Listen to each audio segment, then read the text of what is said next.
Ingat, musibah itu nilainya ada 5.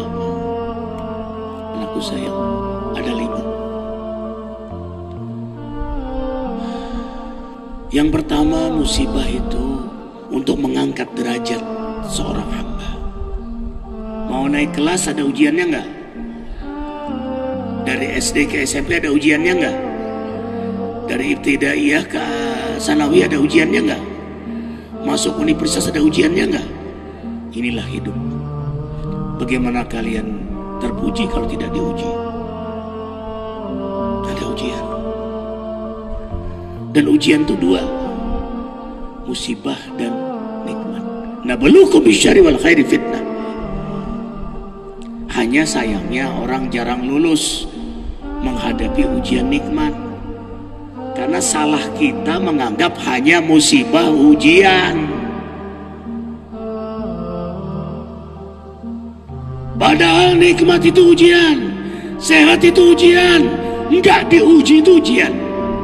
Ini kita yang nyaman di sini di ujian nih. Sekarang saudara kita di Lombok susah sholatnya, masjidnya runtuh, makannya susah, airnya susah, nyuci susah, baju dipakai berhari-hari itu aja. Tidur di rumah takut, tidurnya di luar. Kita di sini nyaman, mandi nyaman, wudu nyaman, makan nyaman, belanja apa nyaman. Ini ujian. Taatnya kepada Allah, syukurnya kepada Allah.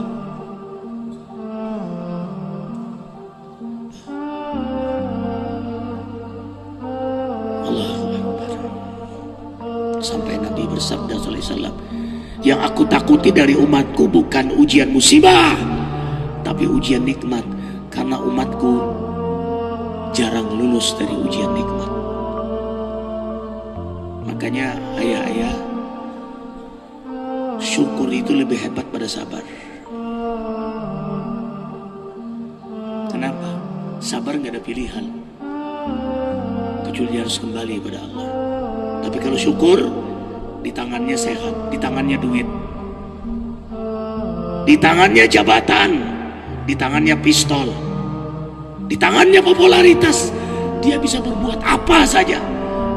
Tapi dia taat, maka jauh lebih hebat. Saat punya peluang maksiat, tapi dia taat. Nah, subhanallah. Orang biasanya kalau udah kena musibah ngadu udah pada Allah tuh, ya Rabb, ya Rabb, ya Rabb. Wa idza masal insana durrun da'a rabbahu muniban ilaih. Thumma idza khawwalahu ni'matan minhu nasiya ma kana yad'u ilaihi min qabl.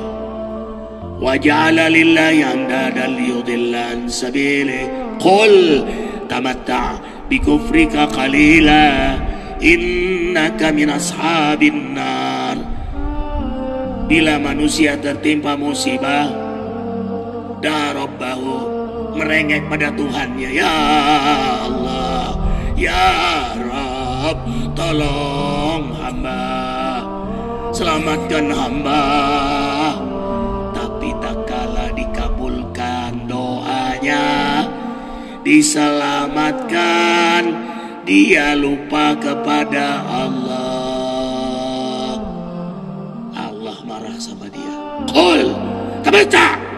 Udah, kalau kita nikmati kekuburan kamu, qalila, sebentar. Innaka min ashabin nar, kau calon penghuni api neraka jahannam. 1, 2, ujian sebagai, yang kedua musibah sebagai peringatan. Apa sayang? Nih kita yang di sini diingatin. Kita lihat ada musibah di mana-mana, ambil pelajaran. Diingatkan kita, langit bumi punya siapa? Gunung meletus atas izin siapa? Bumi bergerak gempa atas perintah siapa? Oh, ini kan gejala alam, kayak nggak ada hubungannya dengan Tuhan. ada lagu Ebet yang bagus tuh. Abi ketemu, Abi tanya sama beliau, ternyata percis yang Abi maksud. Mungkin Tuhan mulai bosan melihat kisah kita yang selalu salah dan bangga dengan dosa-dosa kita. Atau alam mulai enggan bersama dengan kita. Coba kita bertanya pada rumput yang bergoyang. Tuh. Tanyakan pada rumput yang bergoyang. Bang Ebet, apa maksudnya ini? Gunung meletus, bumi gempa, lautan tsunami besar, banjir. Kok tanya pada rumput yang bergoyang? Iya Ustadz, rumput bergoyang itu adalah hamba-hamba Allah yang berzikir. Mereka lah yang menjawab semua persoalan itu. Dengan berzikir Allah hentikan bala bencana itu. Subhan. Orang zikir rumput bergoyang. La ilaha illallah. La ilaha illallah.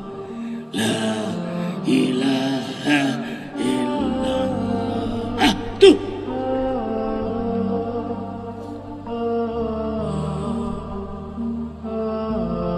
Allahu Akbar. Wa ma kana Allah mu'adzibahum wa hum yastaghfirun. Al-Anfal ayat 33. Kami tidak akan menurunkan azab bala bencana selama masih ada orang berzikir, selama orang istighfar masih ada. Peringatan, ambil pelajaran. Ayo, yang nggak kena musibah cepat, jangan nungguin. Cepat kita minta ampun, cepat kita istighfar. Cepat. Man lazima istighfaran min kulli dhikin makhraja min kulli hammin faraja wa yarzuqhu min haitsu la yahtasib. Barang siapa melazimkan istighfar, mendawamkan istighfar, maka Allah mudahkan saat dia sulit, Allah gembirakan saat dia sedih, dan Allah beri rezeki dari jalan yang tidak pernah dia duga. Yakinnya dengan kalam Allah. Ma asaba min musibatin fil ardi wala fi anfusikum illa fi kitabim min qabli an nabraha inna dzalika 'ala Allah yasir. Musibah yang terjadi di muka bumi dan pada dirimu itu sudah tertulis dalam Lauhul Mahfuz dan mudah bagi Allah untuk melakukannya. Ayo ambil peringatan, ambil pelajaran. Yang ketiga, pembersih dosa. Apa sayang? Pembersih dosa.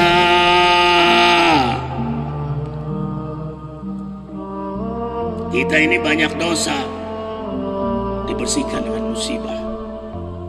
Uang kita dibersihkan oleh Allah. Abi ingat taubatnya seorang pejudi. Dia ini pesaung ayam. Kaya dia, sukses dia. Ayamnya itu ada 100-an ekor. Begitu lihat di waktu itu di TPI, ingat ya dulu, rahasia ilahi. Rahasia ilahi, ingat sayang, mati akibat saung ayam gitu. Dia nonton tuh, nonton dia. Wih, ternyata nanti matinya saung pengadu ayam mati begini, kayak ayam. Semua nasihatnya mempan. Rahasia ilahi bikin dia ketakutan. Paginya itu semua ayam dia bagi-bagiin sama orang-orang miskin, orang susah. Ana taubat. Dia temuin Abi ke Mampang, waktu itu masih di Mampang Depok. Dipeluknya, tato badannya, baunya juga nggak nyaman, bau minuman. Pak Ustadz, saya taubat Ustadz, saya taubat, saya takut mati begitu Pak Ustadz. Ayamnya mau lagi. Subhanallah. Begitu 3 hari dia tobat, rumahnya kebakaran. rumahnya kebakaran. Datang Abi, peluk dia, berbahagialah engkau, taubat engkau diterima, keuntungan kemenangan judi dibersihkan oleh Allah. Allahu Akbar Ustaz, Allahu Akbar Ustaz, terima kasih ya Allah. Kebakaran dia bersyukur. Ini orang yang paham nih.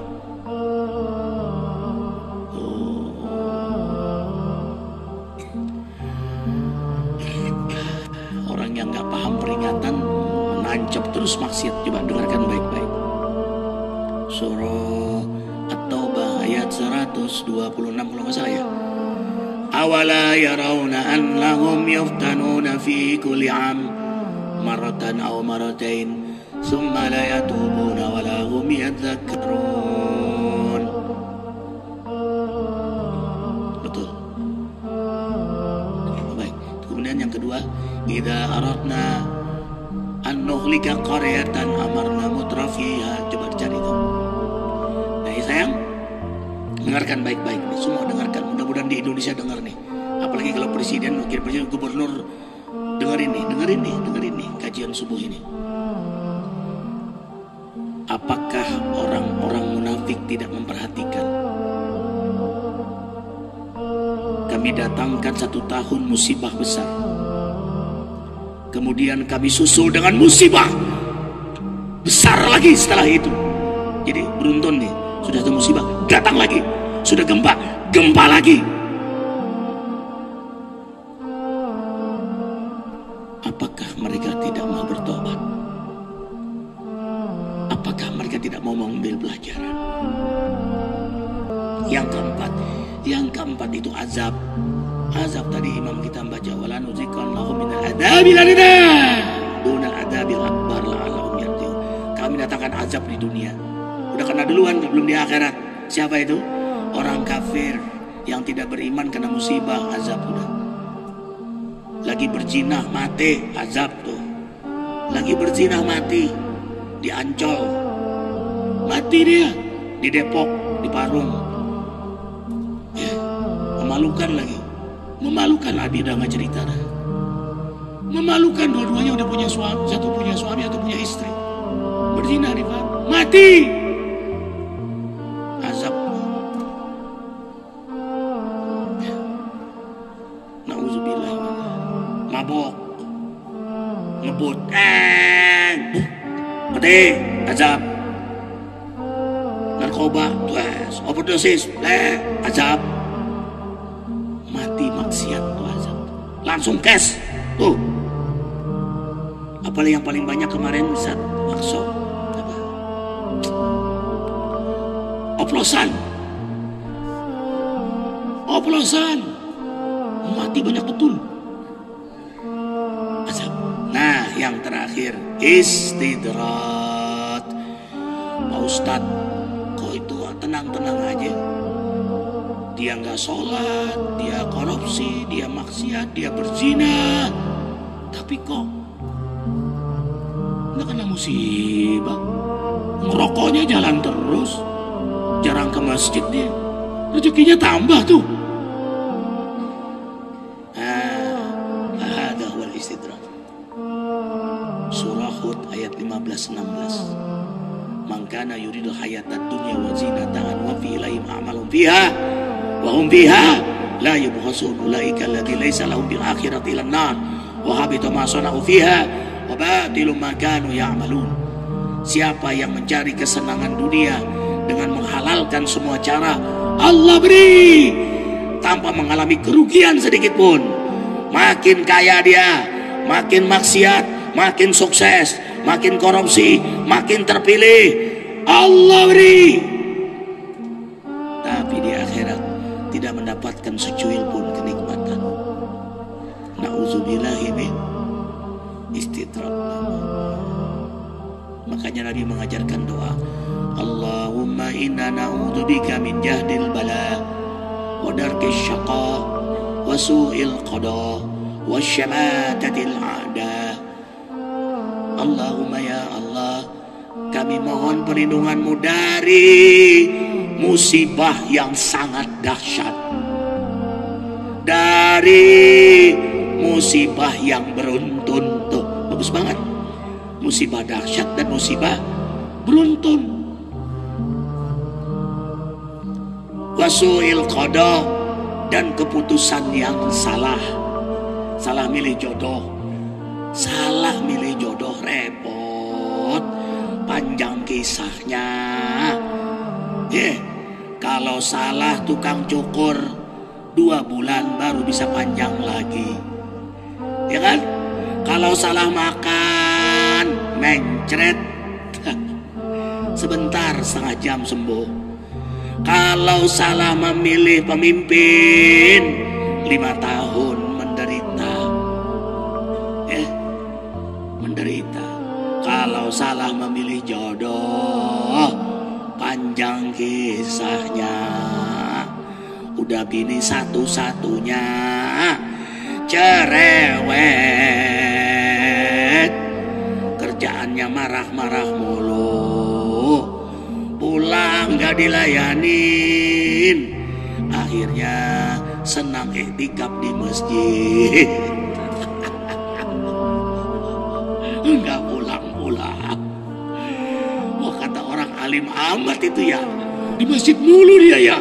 Urut tablik dia 5 hari, keluar dia supaya keluar 40 hari, 3 hari, 3 bulan, keren amat ya. Padahal dia lebih merasa aman daripada di rumah. Allahu Rabbi wal Islam dini wa Muhammadan Rasulullah.